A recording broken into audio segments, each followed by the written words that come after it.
Bueno, miren, hoy nos vamos a ocupar del tema 11. El tema 11 es la integración del derecho.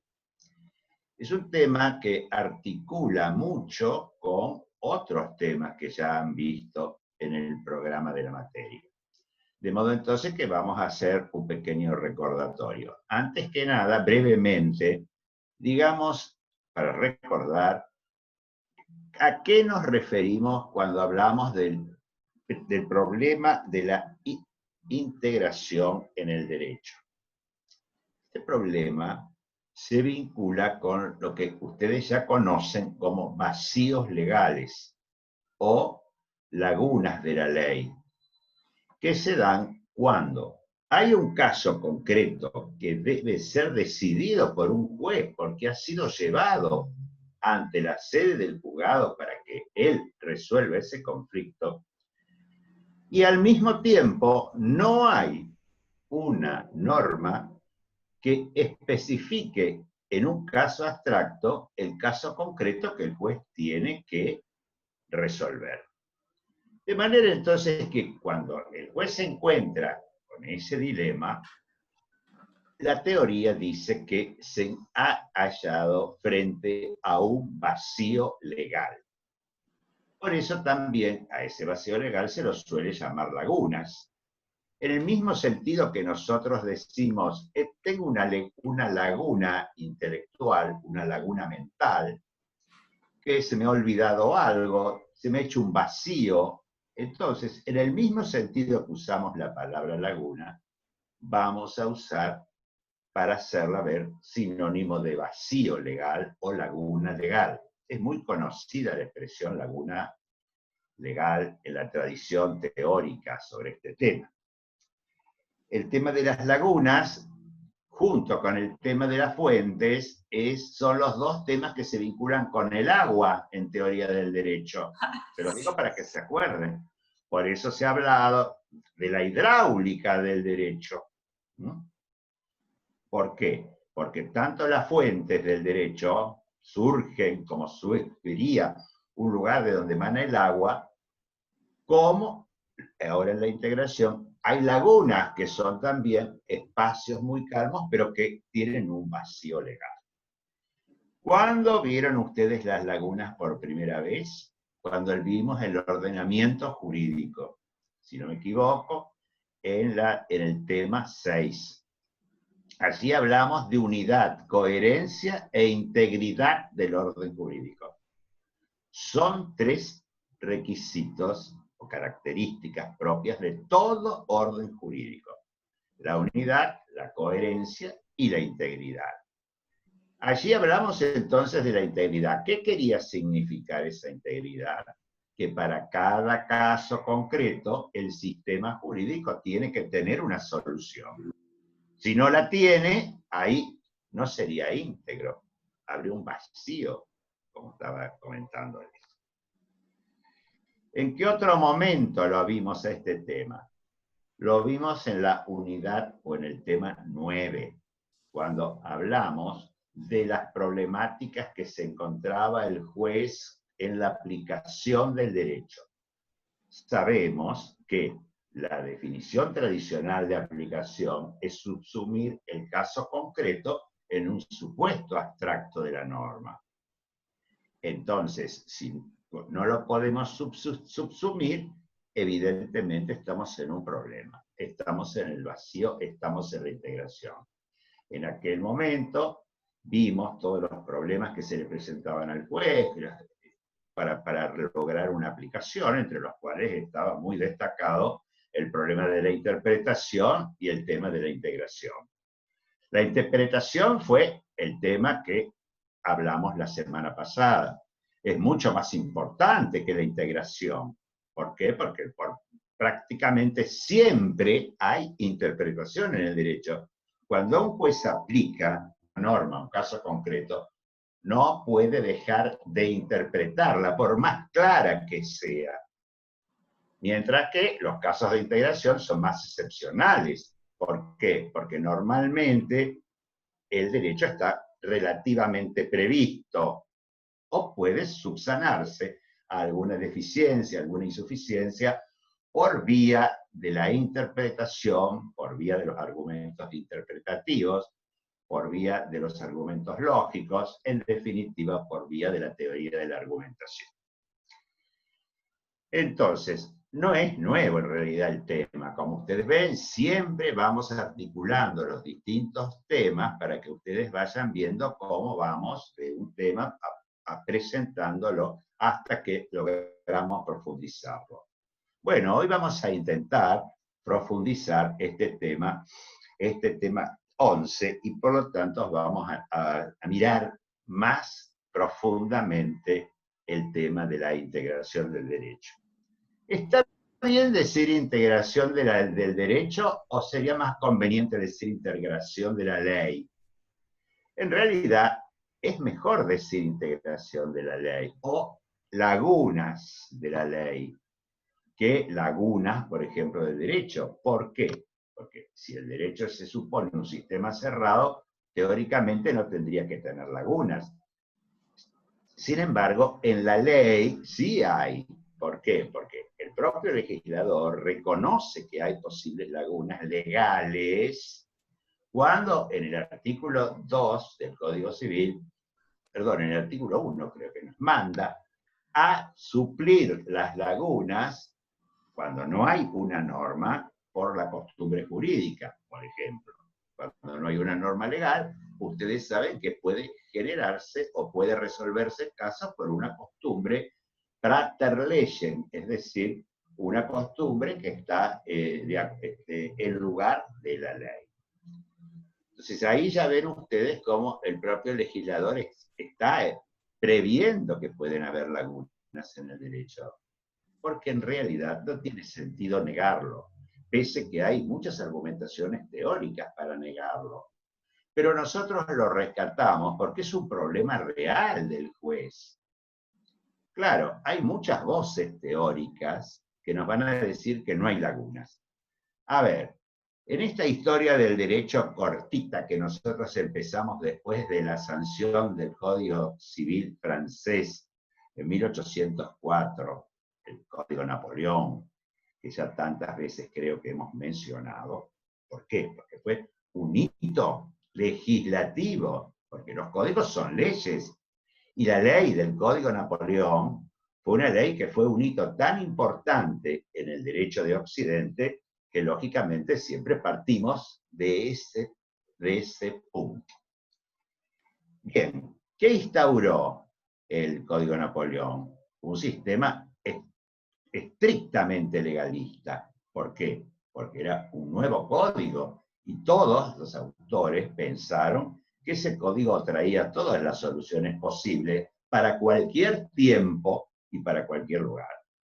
Naturalmente, esa fue una pretensión o una esperanza o una expectativa racionalista que no se pudo cumplir, porque el derecho necesita adaptarse a las exigencias de sus pueblos, adecuarse a las necesidades de las distintas comunidades, y las comunidades no son todas iguales, y mucho menos tampoco lo son históricamente, es decir, que cambian con el tiempo. Eso obliga al derecho a adecuarse al tiempo y al lugar, sin dejar de tener esas características básicas, esos principios fundamentales que nosotros estudiamos justamente en teoría del derecho y que nos servirían para estudiar derecho en cualquier ordenamiento jurídico del mundo, porque son los que no cambian.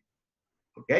Sí, una teoría del derecho sirve para explicar cómo funciona el derecho, aunque las normas de los determinados ordenamientos jurídicos cambien según tiempo y lugar. Bueno, entonces nos encontramos ahora con que se habla también, si estoy siguiendo el programa, se habla también de la plenitud hermética del derecho, como que el derecho está absolutamente pleno, cerrado y es absolutamente íntegro. Esta es una expresión bastante antigua, que claro, la sostuvo la escuela de la exégesis, que como ustedes saben es la escuela teórica que inmediatamente después del Código de Napoleón surge en Francia. Se pensó que el derecho estaba todo encapsulado en el Código Civil y por lo tanto el derecho y la ley eran plenos. Un sistema legalista puro de apego a la ley, que lógicamente debió luego ceder como consecuencia de la historia jurídica y de las sociedades posteriores. Entonces, ¿qué pensó la escuela histórica? La escuela histórica no aceptó que el derecho no fuera íntegro. Pensó que estaban todas las soluciones posibles, por lo tanto, negó el problema de la integración. Trabajó sobre algunas posibilidades, pero más que nada interpretativas. Si ustedes se acuerdan, ellos planteaban fuertemente el principio gramatical y el lógico. Pero ¿qué pasaba? Ambos criterios de interpretación no escapan de la voluntad del legislador o del pensamiento del legislador, porque el gramatical lo busca desde las palabras y el lógico lo busca de lo que el legislador quiso decir con el espíritu que se atribuyó a la norma. Entonces acá en esta escuela hay una negación total del problema de la interpretación. Perdón, vos sabés que voy a poner a grabar. Pero estaba grabando, creo, ¿eh? No sé. ¿Sí? Sí, figura grabando. Ahora no. A ver. A ver. Ahora. Grabando. Figura. Estaba grabando yo igualmente, por las dudas. ¿También Bueno. estabas grabando vos, Desde además? el principio, sí. Bueno. Perfecto. Perfecto. Muchas gracias, porque yo no lo veía aquí, entonces por eso me preocupó. Para los que no han podido venir, lógicamente. Claro. Si llevamos unos años más acá, dejemos al siglo XIX y vámonos al siglo XX, que aparece un gran autor que yo siempre menciono, que es Hans Kelsen.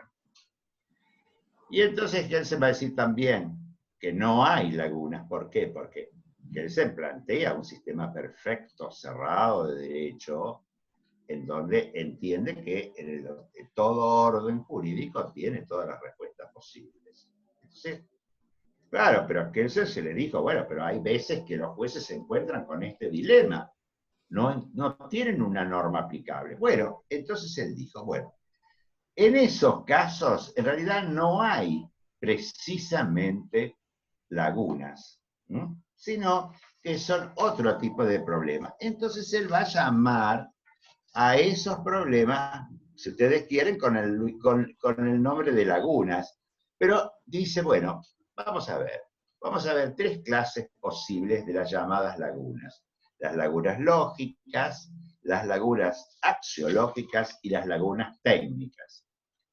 Las lagunas lógicas, efectivamente, dice Kelsen, es cuando una acción no está prevista, o una conducta no está prevista en el orden jurídico.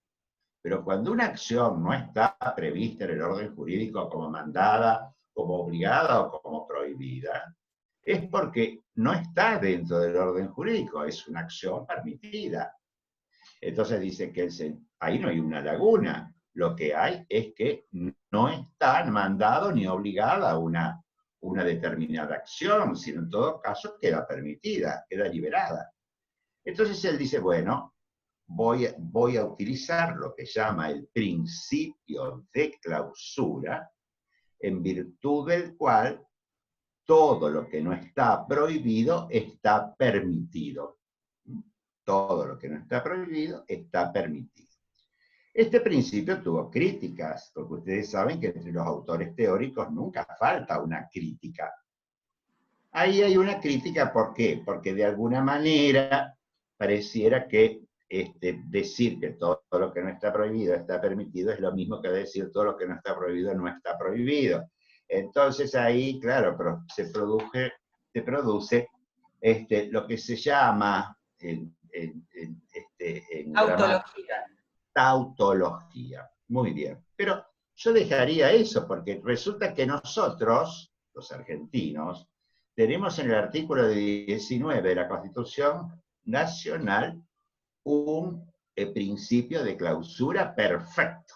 Yo tengo la Constitución acá y lo voy a leer, no es que lo recuerdo, pero quiero ser lo más auténtico posible.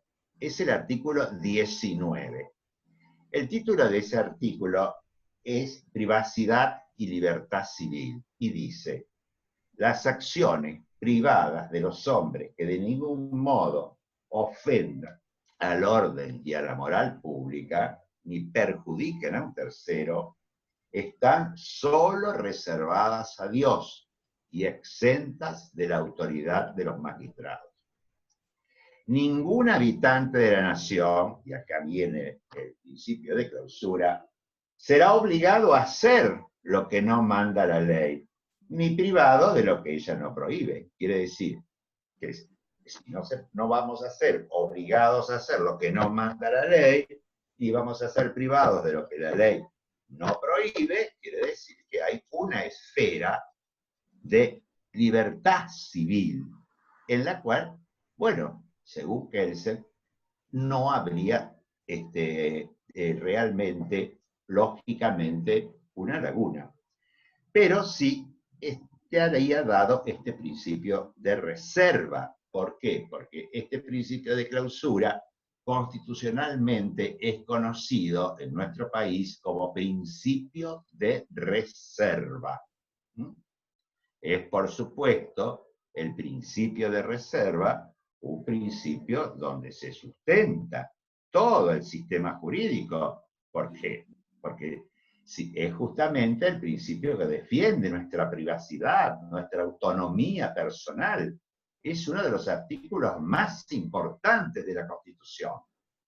Por eso, yo, dejando de lado las críticas a Kelsen, que pienso que ustedes las van a poder ver y las van a conocer a lo largo de la carrera, me centraría más en el principio de clausura, que de alguna manera está en la Constitución bajo la denominación principio de reserva. Me parece que para ustedes es importante recordarlo. ¿Por qué? Porque juega en derecho constitucional un papel enorme, y en nuestra propia vida civil. Imagínense, está permitido lo que no está prohibido, y podemos hacer todo lo que no está prohibido. Es justamente el principio de la libertad civil. Eso nos garantiza a nosotros andar por todos lados en la medida que nosotros hagamos nuestro buen plan de vida sin perjudicar a terceros. Bueno. Así que esa es, digamos, una de las lagunas, entre comillas, que podría haber planteado, que plantea Kelsen, que las llama entonces lógica.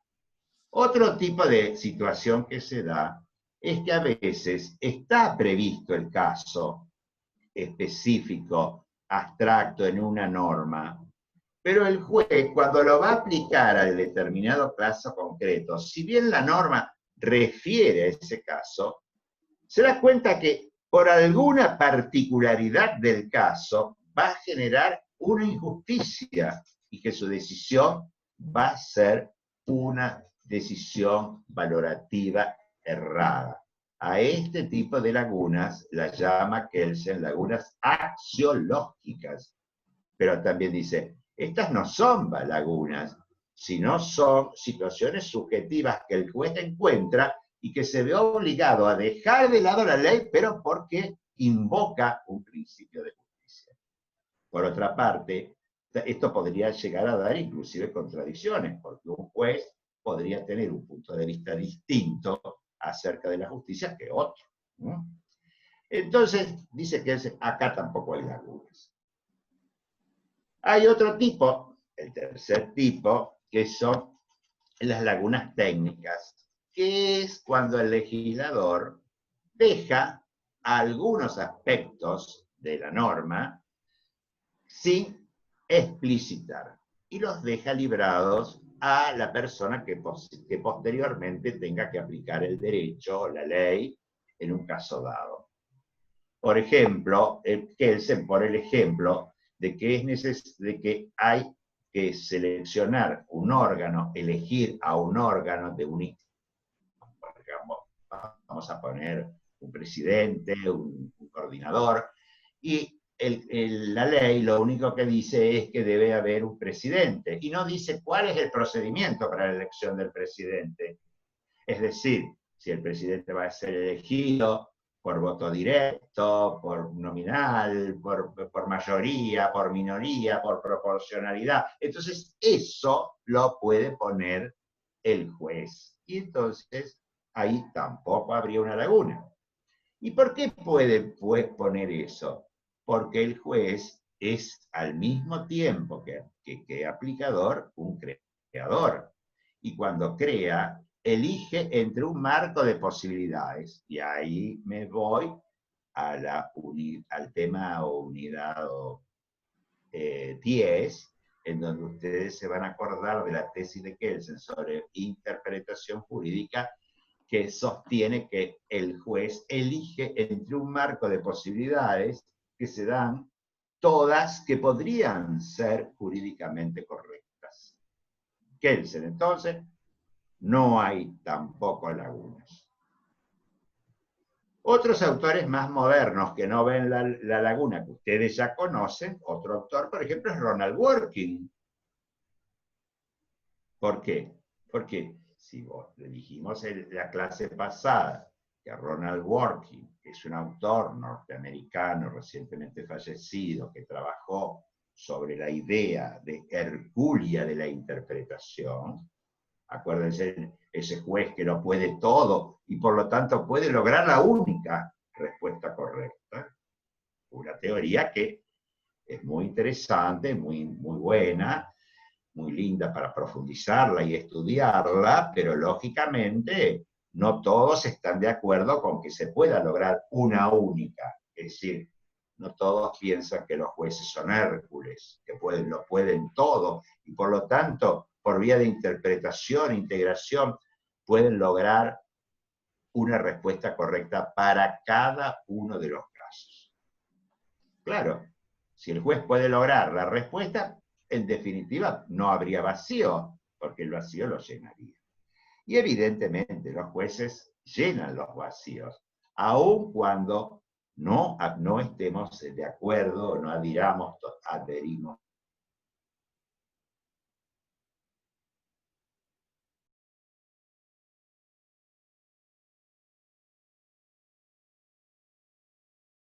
El juez no puede decir, no, yo no fallo porque no tengo ley, tengo un vacío, así que me voy, chao, hasta luego. No, el juez tiene obligación de fallar. Entonces, ustedes ven que el artículo 3 del Código Civil dice que los jueces deben resolver los casos que se les presenten de una manera razonada, aplicando la ley, lo que sea. Bien, entonces es cierto que hay lagunas, y es cierto que hay jueces, y es cierto que los jueces tienen que solucionar el problema de las lagunas. Hay otros autores, quizás menos importantes, que han dicho, bueno, no hay una justamente porque hay jueces. A la crítica de eso también es muy explícita y se suele decir, bueno, pero entonces no habría agujeros en los pantalones porque hay sastres que los cosen.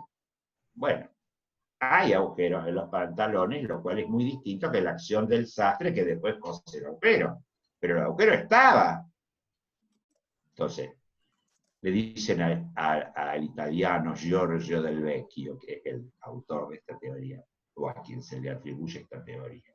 Bueno, pero entonces ahí, digamos, hay lagunas. Lo que pasa es que los jueces son los encargados de resolver estas lagunas. Y entonces, ese es el cometido que tienen los jueces. Pero para rellenar estos vacíos que tienen, porque tienen la obligación de fallar, van a tener que someterse a ciertos procedimientos. Los procedimientos han sido estudiados, lógicamente, desde el punto de vista teórico. Todos los autores, todos los escritores de derecho estudian los procedimientos de integración.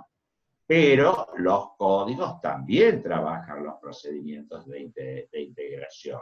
El propio código de Vélez-Sártir, el código anterior, ahora derogado, trabajaba el problema de que cómo se debía hacer cuando una cuestión civil no podía ser resuelta ni por las palabras ni por el espíritu de la ley, al estilo exegético, porque ustedes saben que el Código Civil tiene la onda del Código de Napoleón, porque es de 1869, ¿eh? Es como el de Napoleón, pleno siglo XIX.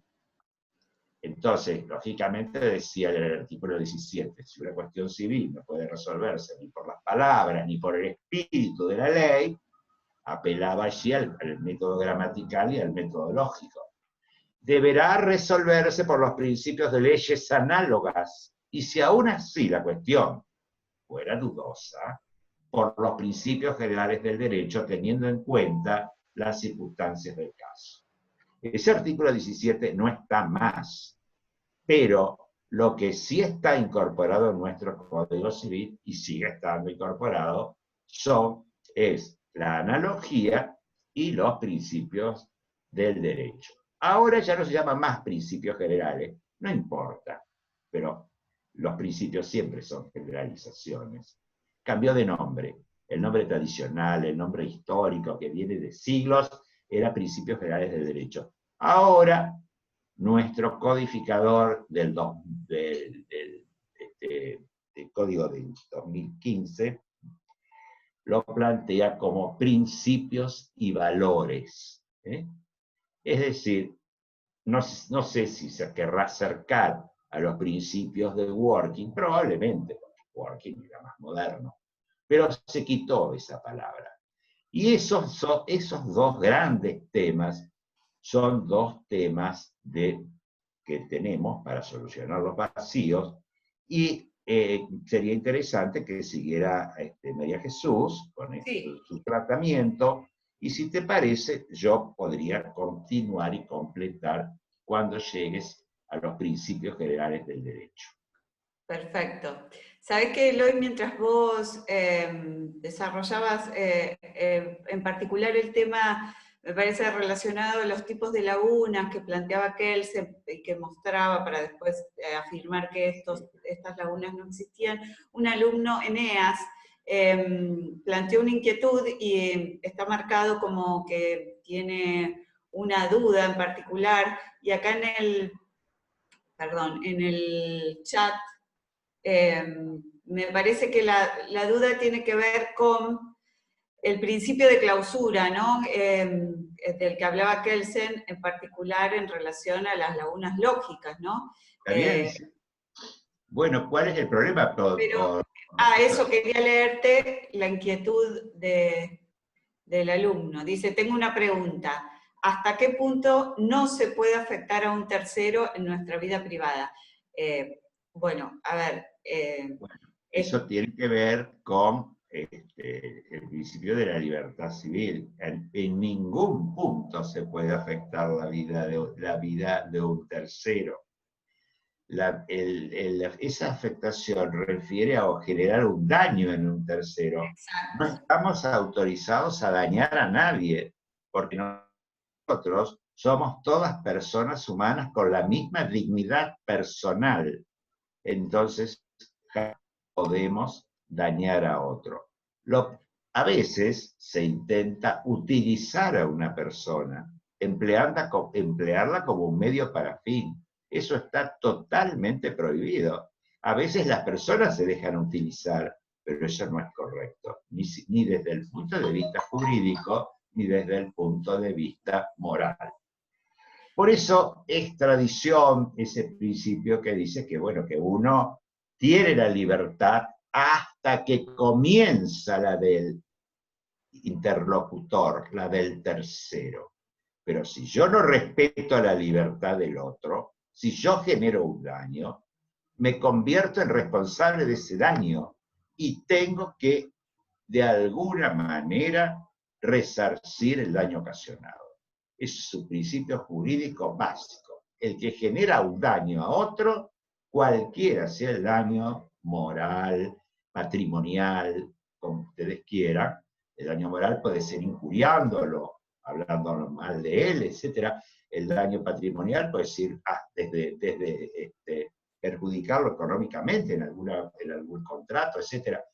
Pero ese daño, sea como sea, genera la responsabilidad frente a otro y estamos obligados a resarcir. Para ustedes, para no poner una palabra tan economicista como es resarcir, es lo mismo, reparar. Reparar es, de alguna manera, volver la situación al estado anterior.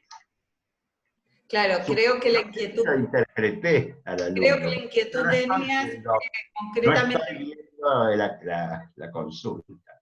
Eso que te leí, concretamente es eso, esa garantía constitucional lo que precisamente resguarda es una esfera de libertad y autonomía del propio sujeto, de creer en lo que uno quiera, bueno, eso tiene que ver más con la esfera espiritual, pero de tener los vicios que uno quiera, de llevar a cabo los rituales que a uno le parezca, todo en su esfera de intimidad. Ahora, cuando esa acción, en algún modo, por eso me parece puntual en la contestación de Eloy, cuando esa acción de algún modo provoque un daño, la palabra daño, perjudique a terceros, dice el artículo de la Constitución Nacional, ahí ya no funciona ese principio de reserva, porque ya tu acción está generando un daño en los bienes o en la persona o en otra persona. Entonces, ese es el límite, digamos, de la garantía constitucional. Creo que por ahí venía... María Jesús, sí. Estoy pensando ahora en las consecuencias que ha tenido la pandemia en las relaciones humanas. Claro. Por cuestiones de evitar los daños generados de la pandemia, nosotros a lo mejor no podíamos salir a la calle, no podíamos circular, no podíamos correr, no podíamos hacer un asado en nuestra casa.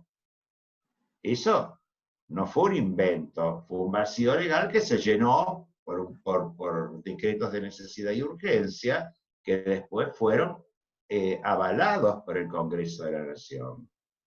Entonces, a muchos nos parecía demasiado exagerado. Y nos decían, pero es que usted si sale daña a otro. ¿Me comprenden? Qué finito es. Y sin embargo, si el daño se comprueba, vamos a tener que repararlo. Ahora, la comprobación del daño es una situación judicial, que lógicamente, si uno no está de acuerdo con lo que el Poder Ejecutivo o sus representantes han establecido administrativamente, siempre queda a distancia judicial. ¿Ok?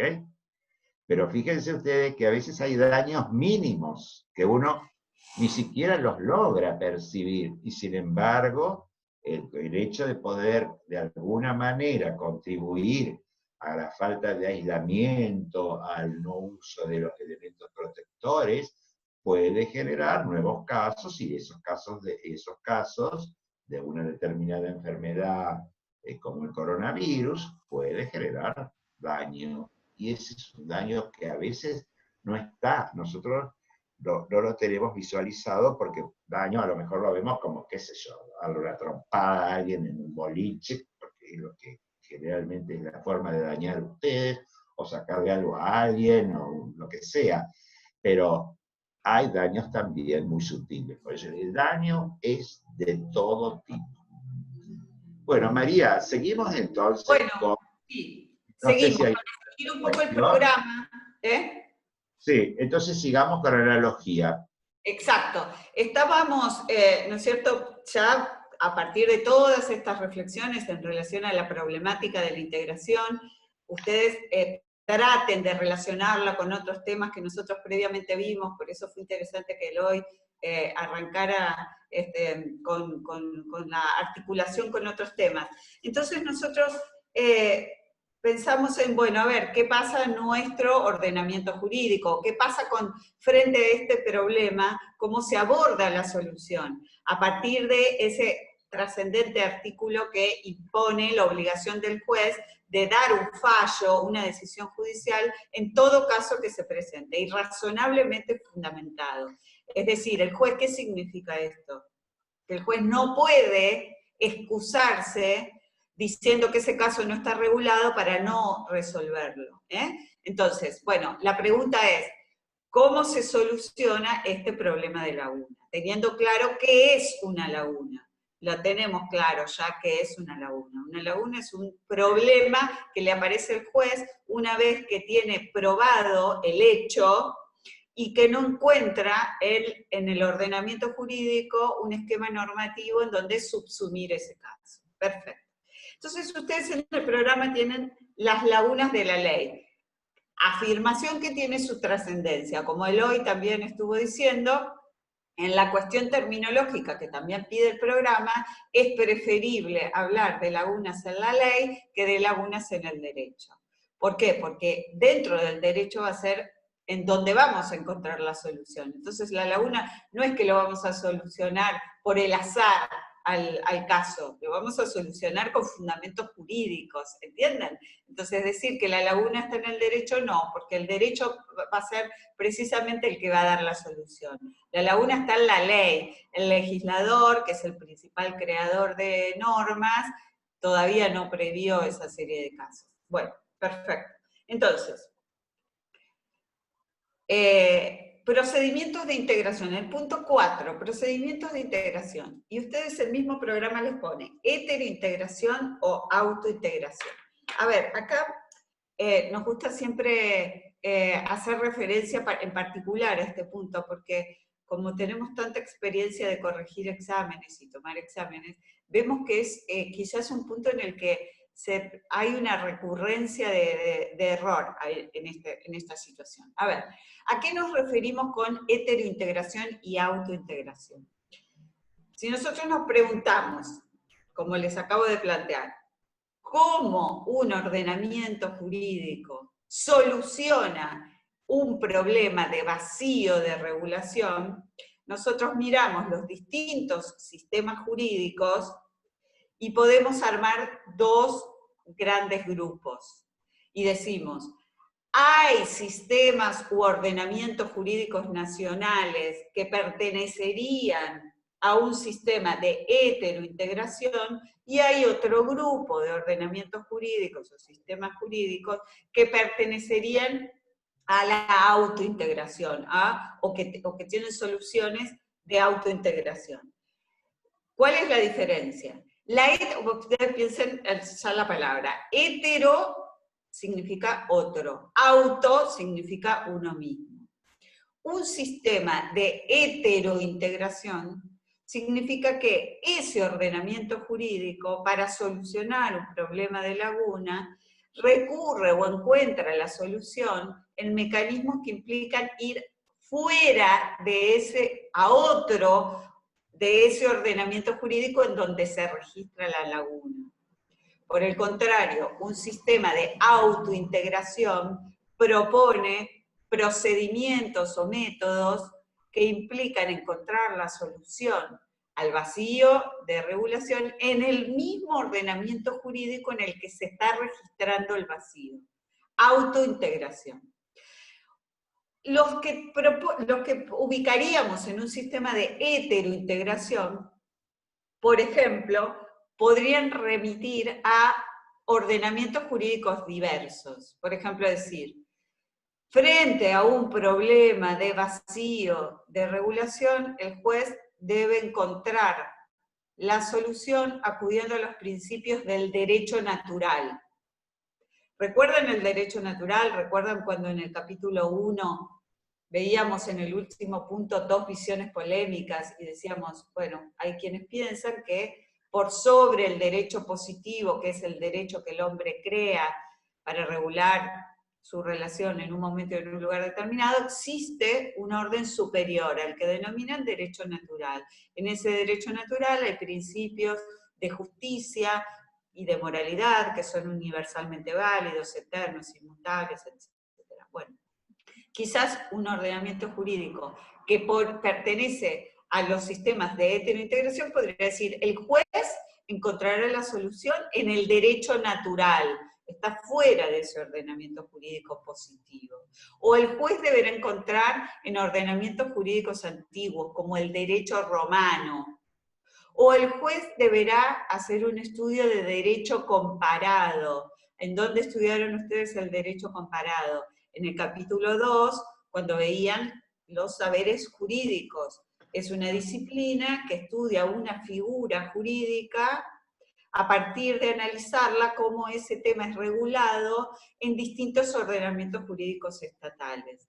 Entonces, supongan ustedes que el juez se encuentra con un caso que no está regulado y el ordenamiento jurídico suyo le propone que estudie cómo ha sido regulado ese caso en otros ordenamientos jurídicos. Supónganse que eso ya está regulado en Brasil y está regulado en el derecho español. Entonces el juez tiene que hacer ese estudio de derecho comparado y encontrar la solución allí.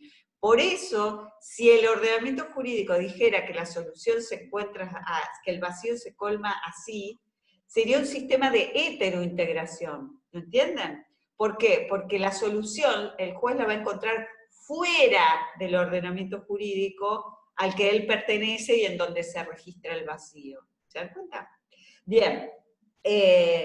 Hay otros mecanismos, como son apelar al poder creativo del juez, bueno, en fin, o a la opinión de los juristas, o la doctrina, o los estudiosos del derecho, los científicos. Bien, esos serían sistemas de heterointegración. Luego están los sistemas de autointegración, como les dije hace unos minutos. En estos sistemas, los ordenamientos proponen procedimientos para solucionar el vacío, y esos procedimientos implican encontrar la solución dentro del mismo ordenamiento en donde se registra la laguna. A esos sistemas de autointegración pertenece nuestro sistema argentino, nuestro ordenamiento jurídico argentino. ¿Por qué pertenece a un sistema de autointegración? Porque propone que el juez, frente a este problema de falta de norma relevante para resolucionar el caso, recurra a la analogía o a los principios generales del derecho, o ahora llamados principios y valores jurídicos. Entonces, si a ustedes se les preguntara, ¿cómo un juez civil puede solucionar un vacío legal? Ustedes no tienen que decir con el procedimiento de autointegración. Sí, por supuesto, es un procedimiento de autointegración, pero el procedimiento concreto es la analogía y el recurso a los principios generales del derecho. ¿Está? Entonces, esto de hetero y autointegración es decir, bueno, así, en el mundo, los distintos sistemas jurídicos encaran el problema de la integración del derecho. ¿Estamos? Entonces, ahí, todo ese análisis y todos esos ejemplos es lo que ustedes tienen que reflexionar en este punto 4 del programa. Entonces, en el punto 5 y en el punto 6 ya nos dedicamos concretamente a esos procedimientos de autointegración que propone nuestro ordenamiento jurídico. A ver, entonces, como les decía Eloy, son relevantes en este tema los artículos 2 y 3 del Código Civil y Comercial. En el artículo 2 se consagra la obligación del juez de dar solución a todo caso que se presente mediante una decisión razonablemente fundamentada. Y en el artículo 3, que nosotros lo vimos cuando vimos interpretación, consagra esta apelación a estos procedimientos, con una expresión que vuelve a tomar de la redacción anterior, que también lo invocó Eloy hace un minuto, y que parece no tan acertada, que es, vamos a ver cómo dice el artículo 3 del Código Civil y Comercial.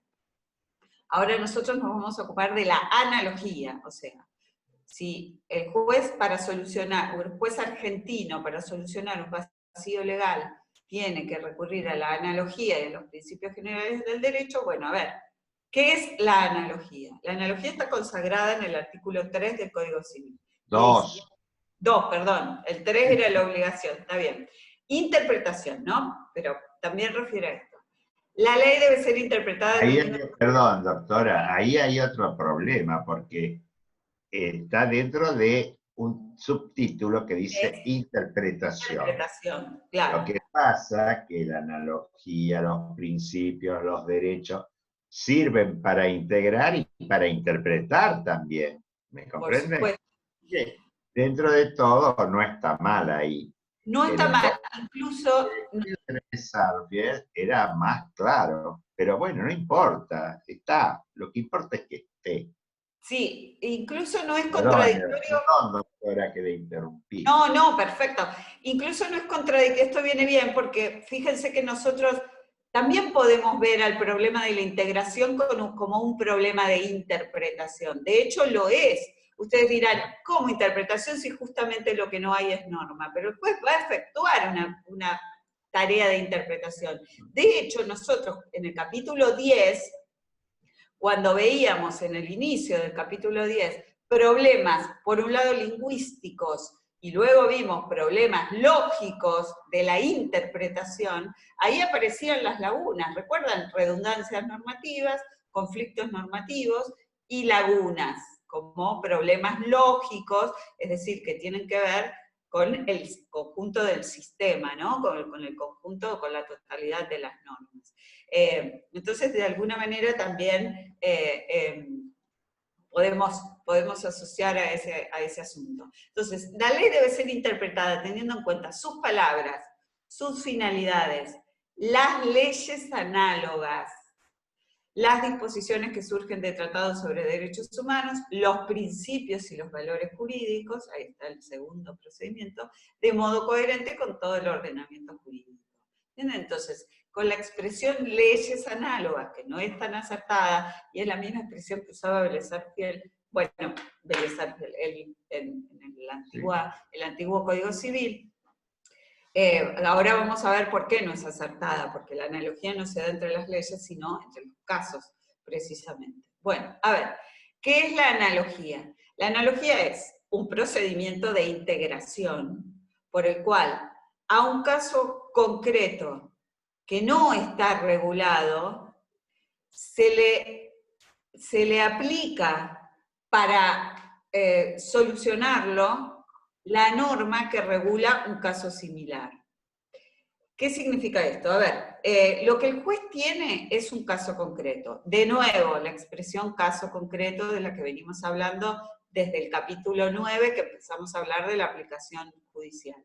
El juez tiene un hecho probado con determinadas características. El juez en esa primera tarea, que es determinación de los hechos y la norma aplicable, fracasa porque no puede subsumir ese caso concreto en el supuesto de hecho de ninguna norma legal. ¿Por qué? Porque no ha sido previsto aún un caso general o abstracto como el caso que él tiene. Entonces, ¿la analogía en qué consiste? En que el juez va a buscar un caso similar, análogo, por eso es analogía, que sí esté regulado en el ordenamiento jurídico de la ley, y a ese caso concreto que él tiene que resolver, le aplica la norma que regula un caso similar. El juez tiene que desplegar complejísimas valoraciones para establecer la similitud de casos. La similitud entre el caso real, concreto, histórico, que él tiene que resolver, y un caso similar, abstracto, que sí está regulado en la norma. Las similitudes tienen que ser relevantes, por supuesto que no van a ser en todas, absolutamente todas las características del caso, si no, no existiría un vacío, ese caso estaría regulado. Entonces, por supuesto que ese caso se va a convertir en un caso difícil y el juez va a tener que desplegar argumentaciones extras en sus considerandos para fundamentar y justificar precisamente este procedimiento de la analogía.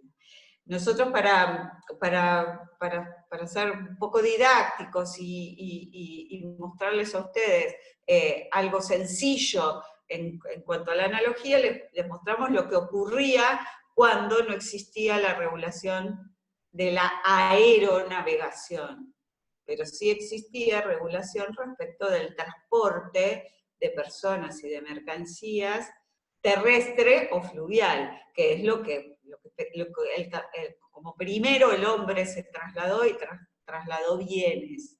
Y lo primero que estuvo regulado. En algún momento se crea el avión como un nuevo medio de transporte y el derecho todavía no había acompañado la regulación de todas las eventualidades que pudieran ocurrir con el transporte de personas y de mercaderías.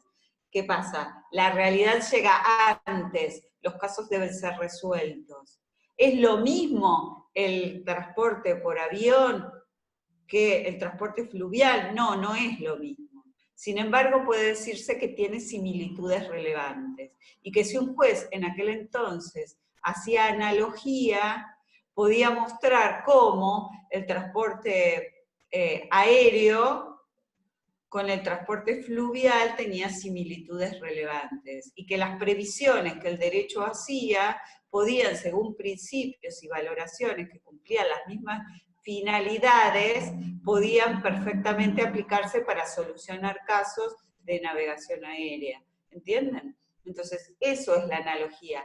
Por eso el error o la desacertada expresión leyes análogas. No hay analogía entre leyes, porque precisamente hay un vacío de ley, y lo que sí hay es analogía de casos. ¿Se dan cuenta? Bueno, esto es la analogía.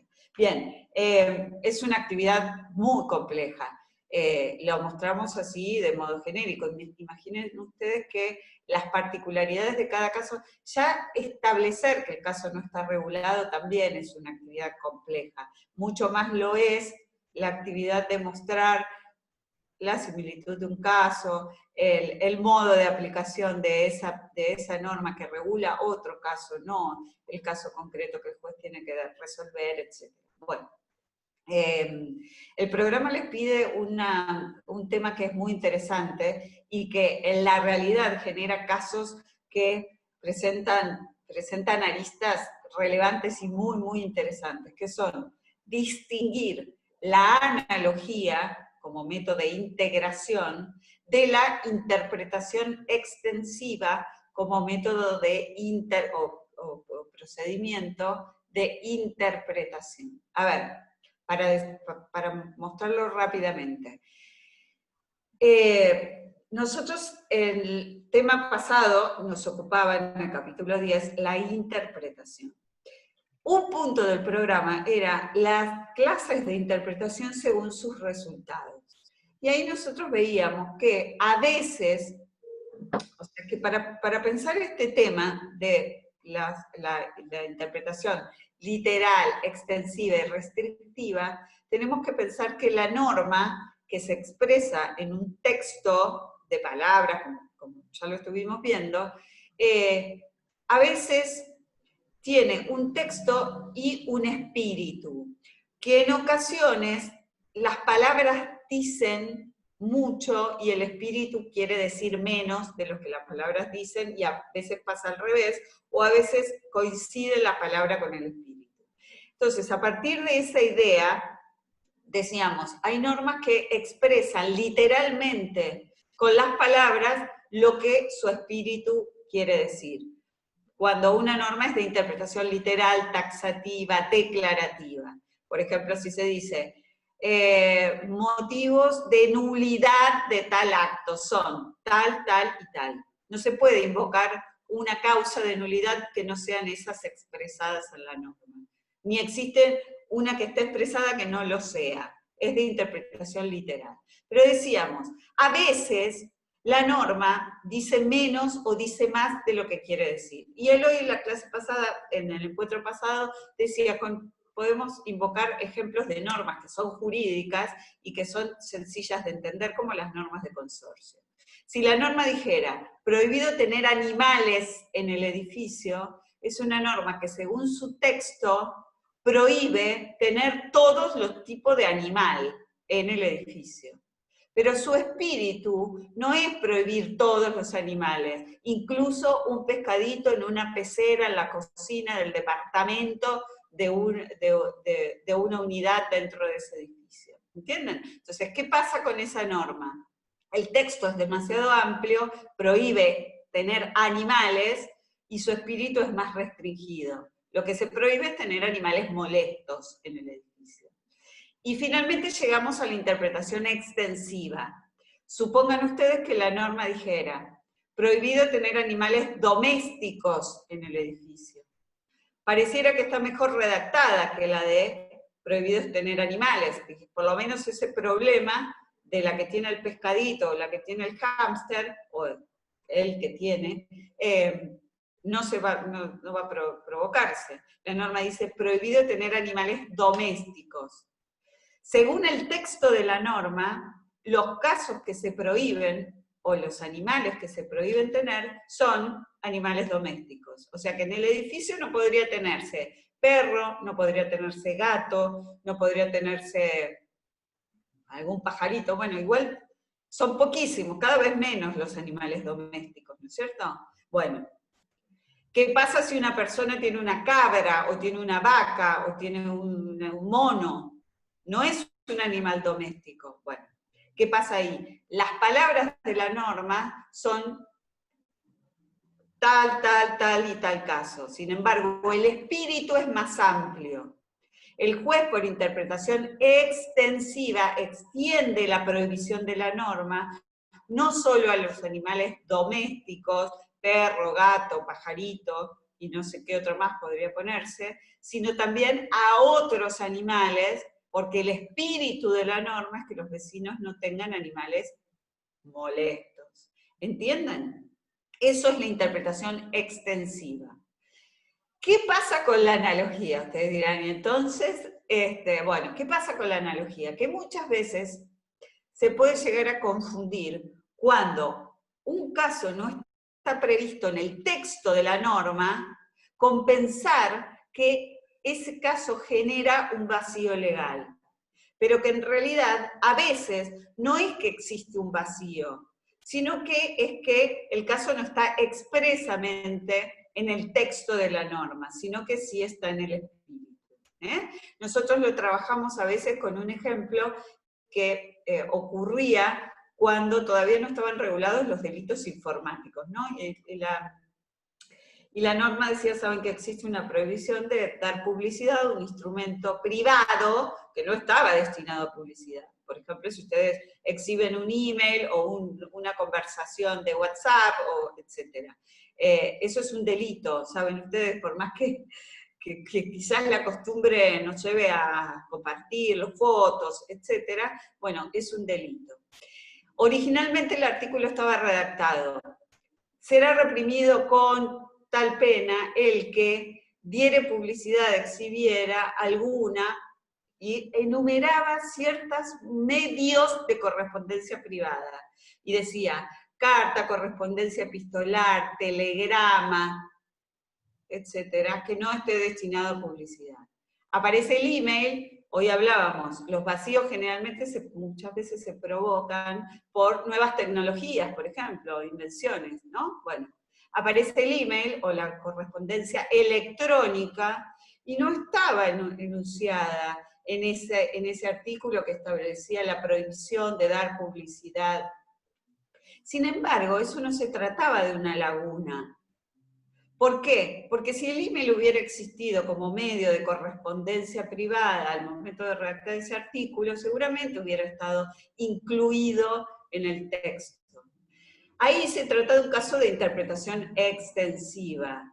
El espíritu de la norma es más amplio que esos 4 o 5 casos de ejemplos de correspondencia privada que la norma enunciaba. El espíritu es todo medio de correspondencia privada que no está destinado a la publicidad o a exhibirse, bueno, sea por el medio que sea. Mañana se crea otro medio por el cual nos comunicamos por el teléfono, el WhatsApp no existe más, saben ustedes que con la tecnología y con la comunicación en general es así. Y bueno, y será otro, nada nos dice que los medios de comunicación van a ser hoy, ¿entienden? Bueno, entonces, la relevancia que tiene esto sobre todo es incluso en las cuestiones penales, que es un tema que seguramente ibas a hablar vos después, Eloy.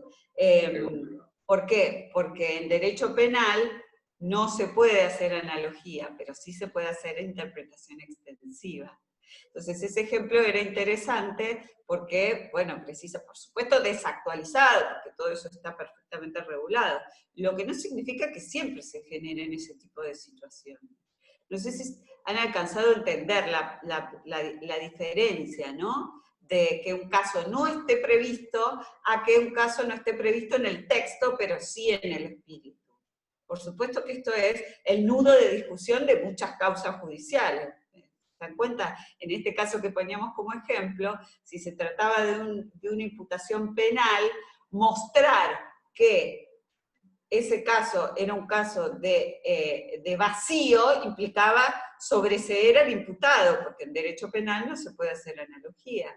Pero si se mostraba que eso se trataba de un caso que sí está previsto, aunque no expresamente en el texto, sino que por vía de interpretación extensiva se incluye el email en esas prohibiciones, entonces la persona sí puede ser condenada. ¿Se dan cuenta la trascendencia que tiene en la aplicación judicial estos procedimientos, tanto de interpretación como de integración?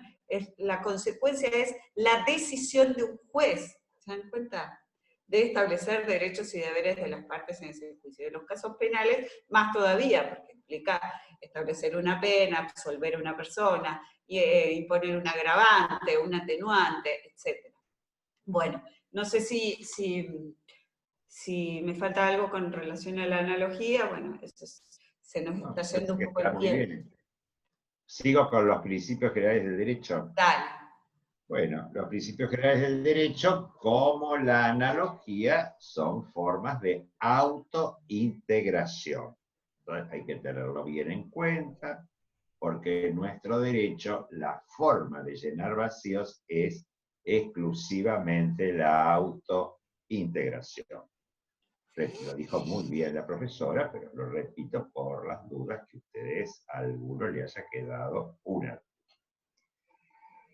Pero la charla también de la profesora me fue mostrando cómo a veces la necesidad de integrar deriva de los avances tecnológicos. Claro que sí. Imagínense ustedes que cuando empieza la computación y empieza el primer hacker, quedó en libertad porque no estaba todavía establecido como delito en la Argentina. Por más que parezca repugnante, si no está establecido como delito en el derecho penal, no se lo puede perseguir. Entonces el derecho tuvo que ayornarse para poder tomar esos casos. Imagínense también con los problemas de la reproducción asistida y otros más vinculados con la biología.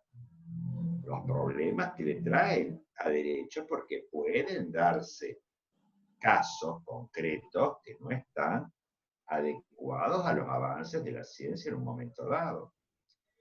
Y ustedes vivieron un momento así recién, porque cuando estalla la epidemia que se convierte en pandemia, no estaban las normas que están ahora. Tuvo que salir el legislador apurado para ponerlas. Entonces, como el legislador no podía hacerlo porque el Poder Legislativo no podía ni siquiera reunirse, lo hizo ¿quién? El Poder Ejecutivo, que es creador de normas también, por vía de decreto, y tiene la facultad constitucional de dictar decretos de necesidad y urgencia. Es decir, en ningún lado decía que nosotros teníamos que usar un tapabocas en el derecho argentino. En ningún lado decía que no podíamos hacer reuniones con nuestros amigos y no podíamos circular, en ningún lado se decía que había que cerrar las fronteras, inclusive las fronteras interiores. Una cosa terrible. Eso lógicamente no alcanzó a llegar al juez, pero algunos casos sí llegaron a los jueces, antes que se regularan, porque la gente creía que sus derechos estaban vulnerados sin una norma, porque había normas de derecho penal vinculadas con la salud pública, por supuesto, Pero eran normas muy generales. Pero la pandemia nos llevó a una sorpresa total, que generó vacíos en el derecho que, por supuesto, debieron ser llenados de urgencia. ¿Y quién llena las urgencias? Las llena el poder Ejecutivo, porque ustedes comprenderán que hasta que se reúne el Congreso y hace todo el procedimiento legislativo, el Poder Ejecutivo en un par de horas tiene el decreto de urgencia, y así ocurrió. Así que ustedes ven cómo el derecho se va modelando. En este caso, no se modela la tecnología, se modela la propia naturaleza. La naturaleza nos trae situaciones que obligan al derecho a adecuarse.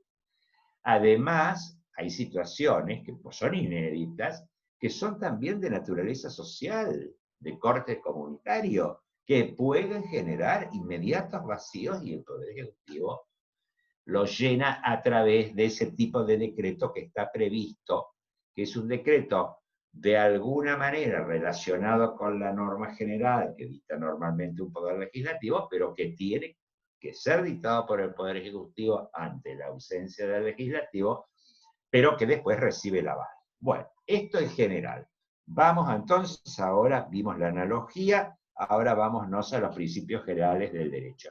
Les voy a contar un cuentito que ocurrió en un caso, no es un cuento, es un relato de un caso, pero como es de New York, de 1889, parece, ¿no es cierto?, ya un poquito antiguo para nosotros. Pero lo traen los autores, y uno de los autores que lo trae es justamente Ronald Dworkin.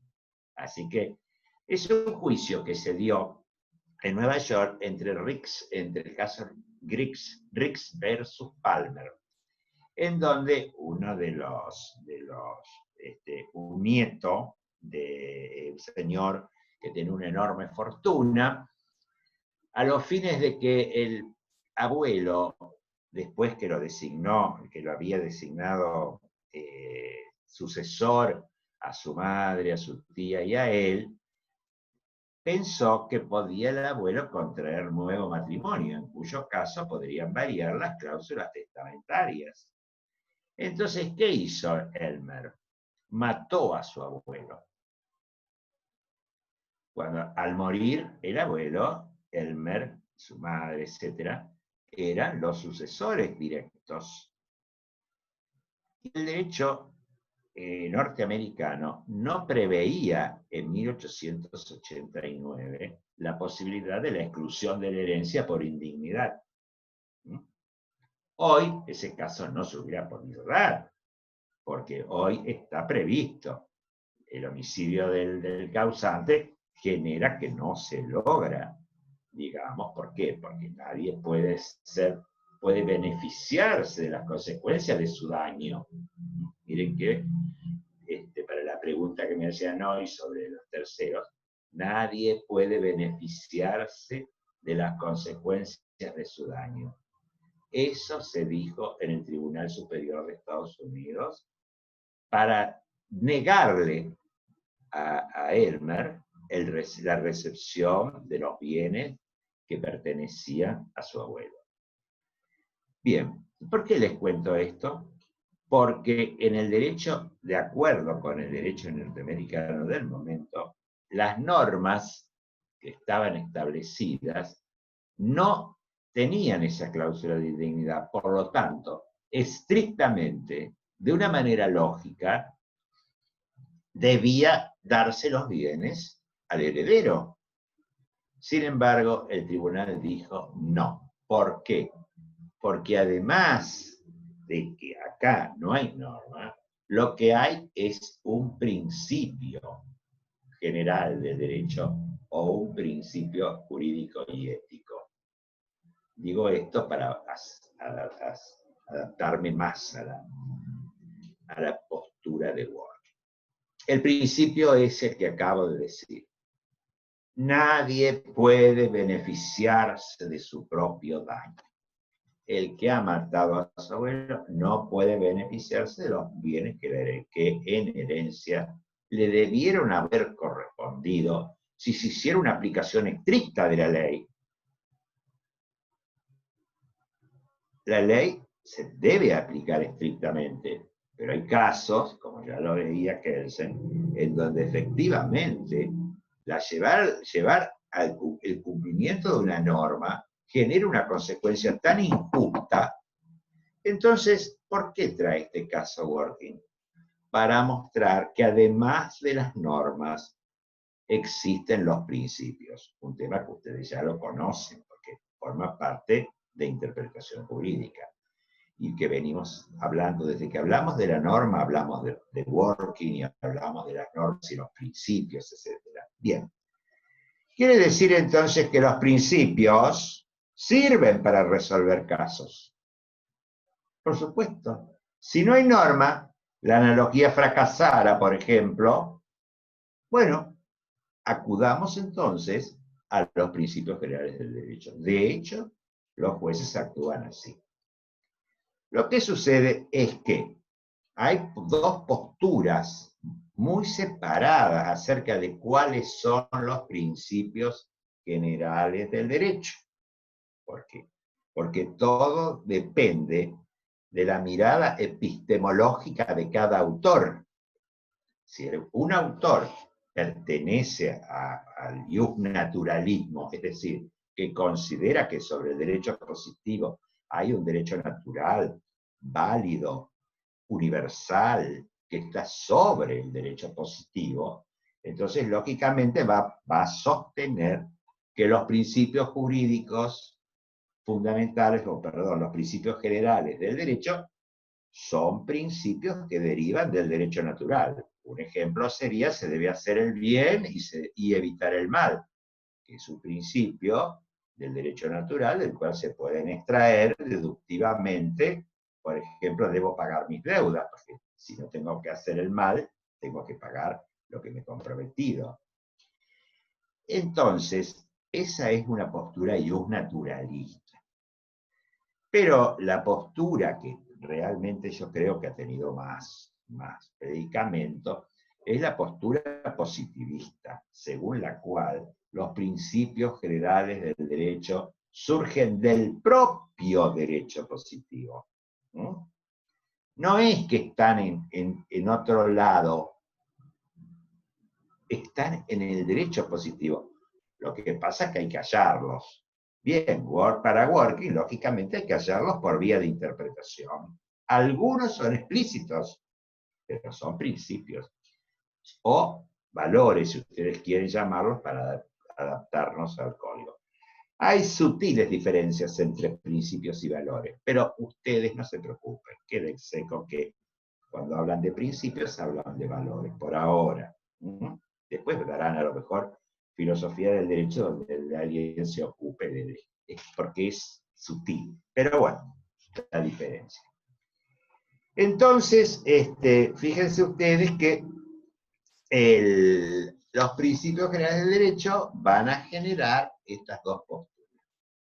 Y un naturalismo en el derecho natural y un positivismo.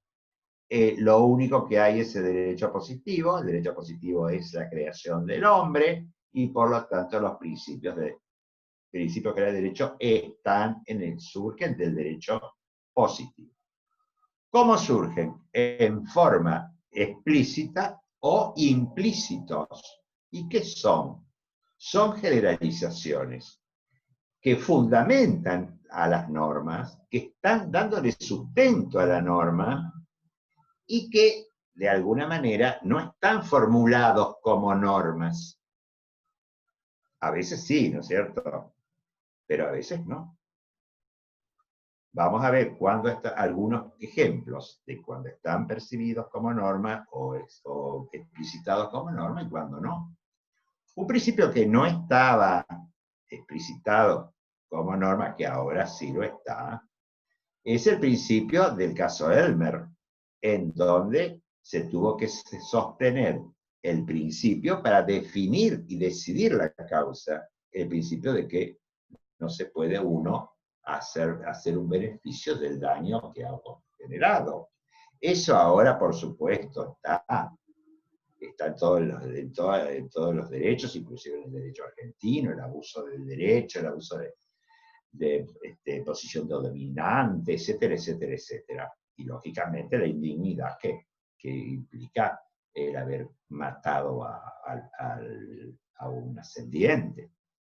Eso está ahora, pero en su momento no estaba. Y ahora hay muchas veces que los casos judiciales tienen que resolverse por principios. A veces los principios colisionan. ¿No? ¿Por qué? Porque a veces hay, por ejemplo, una colisión entre un principio que por ejemplo, de libertad o de intimidad y un principio de publicidad o de libertad de prensa. Hay muchos casos de esos. No me puedo detener a darle todos los ejemplos, pero el juez se puede hallar inclusive frente a principios que no se derogan entre ellos, pero que tienen una aplicación más robusta o no en un determinado caso jurídico. Hay un caso que estoy tentado a decírselo, pero que es cuando muere Balbín, que fue un político argentino interesante, muy valioso. Hubo un juicio porque le sacaron una foto cuando estaba en el sanatorio recién fallecido. Bueno, se había violado la intimidad, la familia protestó. Y el que sacó la foto planteó la libertad de expresión y lo que es la prensa, etc. Bueno, los principios eran principio de intimidad colisionando con principio de la libertad de expresión por parte del periodismo, que siempre es una actividad muy valiosa, porque si no fuera por el periodismo, no nos enteraríamos de lo que pasa en el Estado y en general en muchas sociedades donde nosotros no podemos estar presentes, mientras que el periodismo, si es bueno, está ahí arriba de eso, o debe estar. Bien. Entonces, volvamos ahora a los principios explícitos y a los principios implícitos. Explícitos, el principio de reserva que hoy hablábamos, el principio que establece la libertad civil. El principio del respeto a la propiedad privada, que está en el artículo 18. El principio de legalidad. El principio de legalidad es un principio muy importante porque está en la Constitución. Y hoy la profesora aludía a el derecho penal. Y efectivamente, el principio de legalidad impide hacer integración en el derecho penal. El derecho penal es la única rama en donde está prohibido hacer integración. ¿Por qué? Por el principio de legalidad. ¿Y qué dice el principio de legalidad? Que toda persona se presume inocente y que para ser condenado es necesario que exista una ley previa al caso concreto.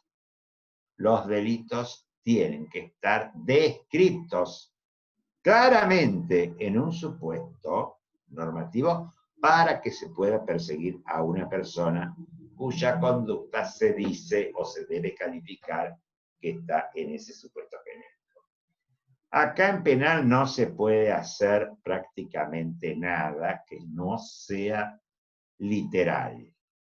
Fíjense que la interpretación extensiva está permitida, entre comillas, pero seguramente va a ser cuestionada. El ejemplo que dio la profesora del mail, cuando no estaba todavía los procedimientos informáticos establecidos en normas, ese es un buen ejemplo de interpretación extensiva, pero el derecho penal está prohibido todo lo que sea analogía y todo lo que sea principio general de derecho en contra del imputado. ¿Qué pasaría si por analogía o por principio general de derecho se puede beneficiar la situación de una persona que ha cometido un delito, inclusive hasta estando condenado? Bien, el juez tiene obligación de adecuar el caso a la ley más benigna, pero no a la ley más grave. ¿Entienden? Nunca se puede modificar en contra del imputado. En todo caso, se puede hacer a favor.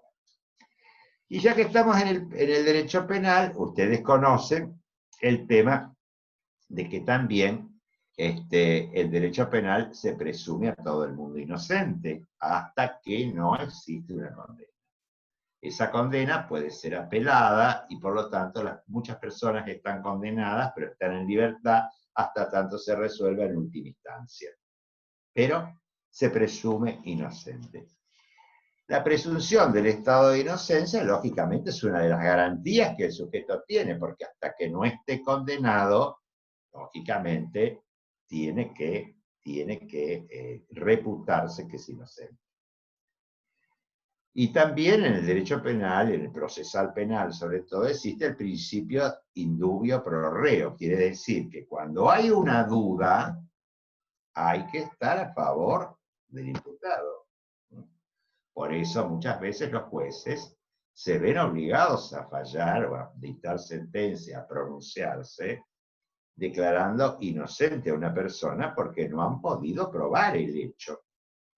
El fiscal no ha presentado las pruebas necesarias y por lo tanto no se ha probado.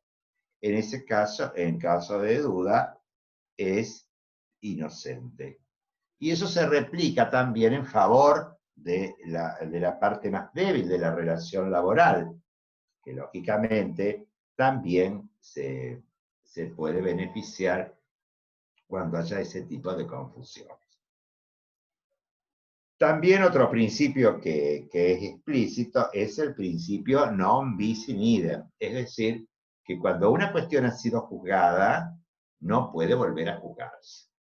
Así aparezca, qué sé yo, una persona que ha sido juzgada por un hecho, así aparezca un documento que declara lo contrario, no puede revisarse.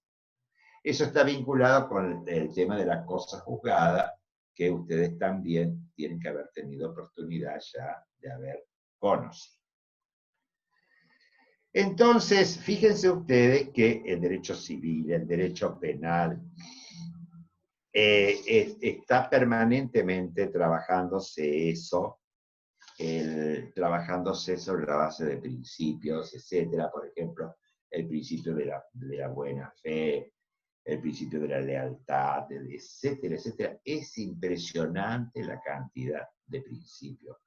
Cada rama del derecho está sustentada en principios. Cuando los otra vez yo estaba explicando, creo que me tocó explicar a mí la teoría de la argumentación, yo le decía, bueno, miren, fíjense que para que una sentencia sea coherente, no solo no tiene que ser contradictoria, sino debe tener la posibilidad de ser referida a un principio que sustenta al derecho, a las normas, a la legalidad, a un principio de ese carácter, para que digamos que mantiene coherencia con el sistema. En aquel ejemplo, yo ponía, por ejemplo, el tema de la circulación vehicular en las ciudades, y decía, bueno, perfecto, una norma que diga que hay que circular a 40 kilómetros por hora es una norma que está referida a un principio. ¿Cuál es el principio? El principio de la seguridad urbana, ¿no? El principio de la seguridad urbana está sustentando a la norma que establece la velocidad debe tener 40 kilómetros por hora. ¿Lo pueden advertir a eso? ¿Por qué? Porque eso es muy importante. Porque toda norma está sustentada en algún principio. A veces son principios de justicia, a veces son principios de orden natural, principios lógicos, etc. Pero siempre hay algún sustento. Entonces, ¿por qué decimos la persona es inocente? Porque hay un principio que está sustentando. Entonces un juez no podría, por ejemplo, ejecutar o considerar una persona como condenada si todavía falta la revisión de su sentencia por otro órgano. Seguiría siendo, de alguna manera, inocente. Y así, todos los principios, el principio de la libertad, el principio famoso que les he dicho hoy, que les he explicitado bien en la Constitución, que es el principio de reserva, el principio que protege la propiedad privada. Es un principio que hace de sustento de todo el sistema. Si usted le quita esos principios al sistema, se caen las normas estrepitosamente. ¿Por qué? Porque los principios de alguna manera fundamentan todo el sistema jurídico y al mismo tiempo son útiles e importantes para resolver las cuestiones relacionadas con la interpretación jurídica y con la integración, que constituyen la tarea más importante de los jueces con respeto a la Constitución, en esta tarea que es propia de los jueces, el Estado constitucional de derecho. Les quiero decir que todo lo que nosotros estamos hablando es teórico, porque ¿qué es lo que estamos haciendo nosotros? Diciendo cómo es la actividad de los jueces. ¿Para qué hacemos esto? Para que cuando ustedes sean jueces, para cuando ustedes sean fiscales, cuando ustedes ejerzan la profesión de abogado, los que van a hacer abogacía, tengo otros alumnos que estudian otras carreras, pero también para tener una praxis, para que ustedes tengan una praxis, un desarrollo práctico sustentado en teorías que van a ser las que les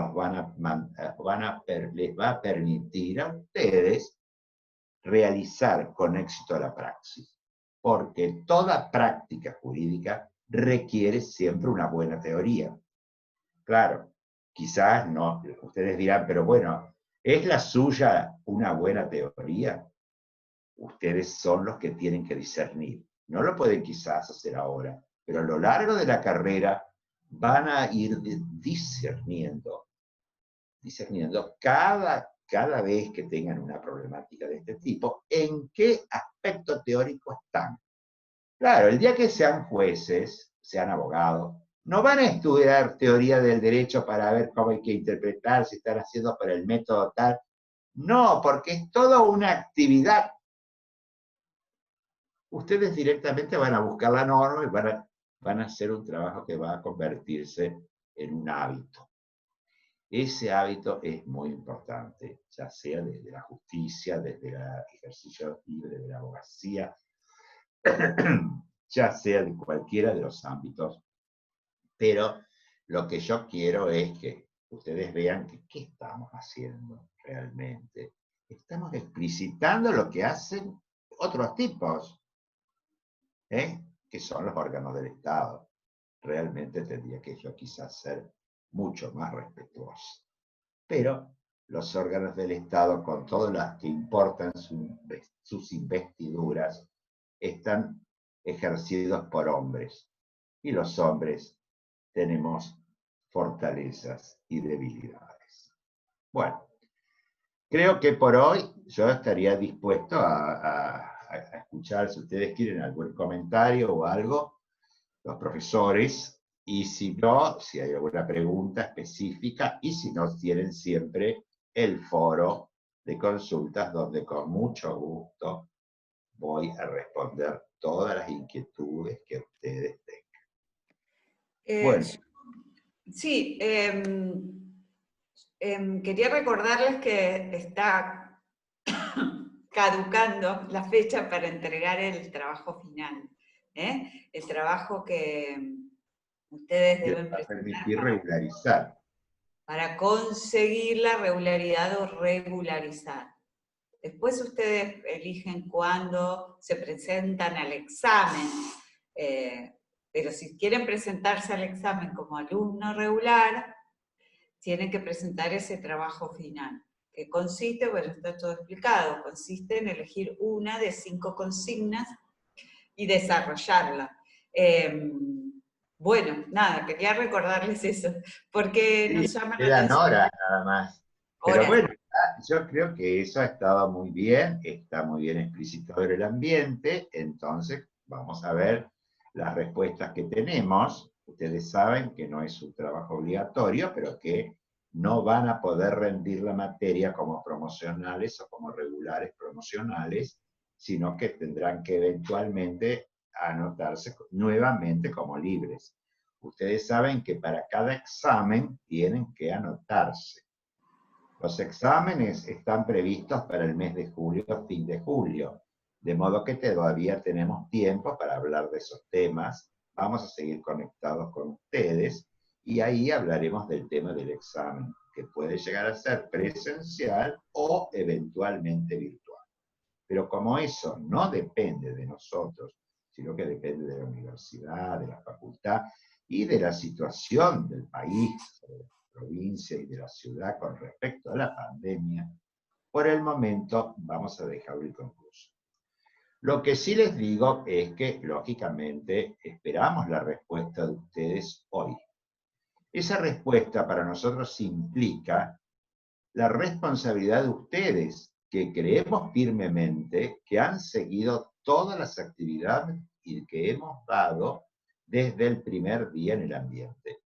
Si ustedes tienen todo eso hecho y ofrecen ahora un buen trabajo en esta exposición o en este pequeño ensayo que les hemos pedido, indudablemente van a obtener la regularidad y van a pasar al examen, capítulo que todavía tenemos un poco de expectativas porque nosotros mismos todavía no sabemos cómo va a definirse concretamente.